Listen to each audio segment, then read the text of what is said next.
Thank you, Elizabeth. That was really nice. Up next is Keaton, and introducing her is Rebecca.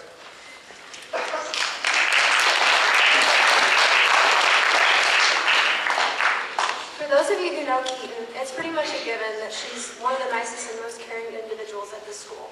She would do just about anything for anyone. When disagreements break out, she remains logical and calm. She's Switzerland.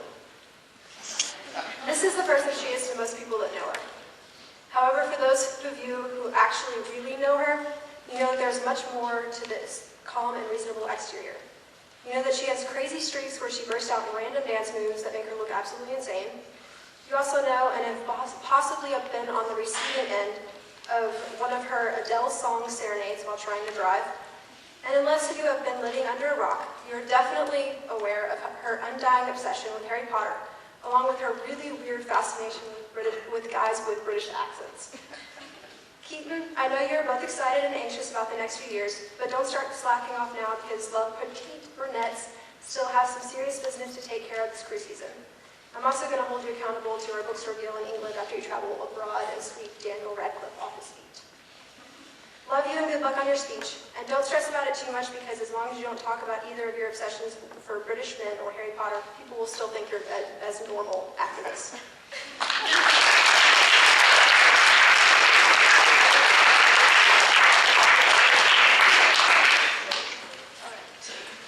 This past summer, life sort of hit me in the face.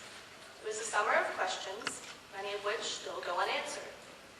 Questions such as, where should I go to college? Or what should I major in? Became so much more important. But I think that by far, the most important question I encountered was, what am I going to do with my life now that Harry Potter has come to an end? Like most obsessed fans, I counted down the days until July 14th, when I would go at midnight to see the epic final film. Leading up to the event, I created a schedule on my computer, marking which days I would watch the first 7 films. I viewed all of the Harry Potter trailers online, I reread the second half of the Deathly Hallows, and I purchased a t-shirt to wear to the premiere. I was all set. But now that the epic finale is over, I've been able to look back and reflect on how much Harry Potter has influenced my life. So let's rewind back to 3rd grade. I had seen the first and second films, but I had failed in my attempt to read the first novel. When I was younger, I really just liked watching the movies. But when Halloween came around in 3rd grade, I decided to dress up as Harry Potter. Now, for those of you who remember me in lower school, you most likely can recall that awesome haircut I had, which I believe resembled something like a basketball stretched around my head. So for some reason, I thought this hairstyle was the epitome of cool. So for my Halloween costume, I had short enough hair to slightly resemble Harry Potter, and my obsession began. For the next piece of my obsession took place again sometime during lower school. Along with my fashionable hairstyle, I was also that kid who sat at home and built Lego masterpieces. But not just any Lego masterpieces. I created Harry Potter Lego masterpieces. In all honesty, these projects were actually really cool. I would spend hours in our house, hunched over the step-by-step instructions, building the Hogwarts Express, Hagrid's hut, the Purple Night Bus, and Harry Potter's home, complete with bars on the window which the Lego version of the Weasley's car could fly in and rip off just like in the second movie. In middle school, I was too busy going through that awkward middle school phase to have any interest in Harry Potter. But around freshman year, I made one of the biggest mistakes ever. I still hadn't really reached the peak of my obsession with Harry Potter, and I'd only read the first book. I was at my cousin's house talking with my cousin Robbie, who was also a huge fan of Harry Potter, and somehow we got on the subject of the series.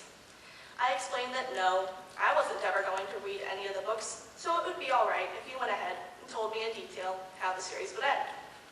So with my consent, Robbie proceeded to tell me everything. It was fine if he told me every detail of the last book, right? It was okay if I learned who was going to survive the epic battle with Voldemort, right? Wrong. Little did I know that next year, I would be joining millions of obsessed fans around the world. So let's fast forward to sophomore year. During the summer before and during sophomore year, I read all of the Harry Potter books. I couldn't stop. The books explained so much more of the subplots that the movies had to leave out, and there was so much more detail. I was obsessed. Because of my obsession, I even started to like going to chemistry class at school, mainly because Mr. Miller had a Scottish accent, and I felt like I was at potions class at Hogwarts.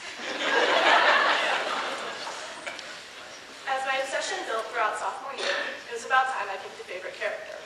Of course I liked Hermione, Ron, and Harry, but for some reason I've always been the sort of person who liked darker, evil characters. So when watching Harry Potter and the Order of the Phoenix, I discovered Bellatrix Lestrange, whose insanity and wickedness I found incredibly awesome. Bellatrix, Voldemort's loyal sidekick, does whatever she wants, screams a lot, has awesome hair, wears black clothing, and is horribly wicked. Now, Bellatrix is probably not the best person to favor, but I think evil, quirky people are far more interesting than boring, nice people. So although Bellatrix is incredibly sadistic, she is my favorite character. So now to this summer. On the day of the premiere, July 14th, I went to work at Locust Grove and counted down the minutes until I could leave. To make the hours go faster, when I wasn't working, I read my Harry Potter magazine, secretly hoping that someone would see it, and that we would talk for the next 3 hours about everything Harry Potter. Sadly, this didn't happen. Finally, I could leave and I rushed home, way too excited as I sped down Brownsboro Road. After a few more never-ending hours at home, I was dressed in my Harry Potter t-shirt and I was ready to go. My mom and I arrived at Baxter around 10:30, and already a huge line had formed in the lobby. Inside were obsessed fans like myself, all counting down the minutes until the film would start. My favorite part of the night, though, was when the film was just about to begin. And some guy in the theater yelled out something like, "Use your wands to make the movie start," and almost everybody throughout the room pointed the wands they had brought with them at the screen. Eventually, I believe with the help of the wands, the film started, and thus began the most epic night of my life. So, now what? J.K. Rowling has finished the Harry Potter series, and the movies are finished as well. Harry Potter has been part of my life for the past 10 years, and I'm pretty confused about what to do now that there are no movies or books to look forward to. Of course, Daniel Radcliffe will still occasionally be the background of my phone, and I'll continue to get really excited when I see a Harry Potter marathon on TV. But I miss not having a new Harry Potter book to read. But the truth is, I'm still keeping my fingers crossed that an owl will fly to my house with my Hogwarts acceptance letter.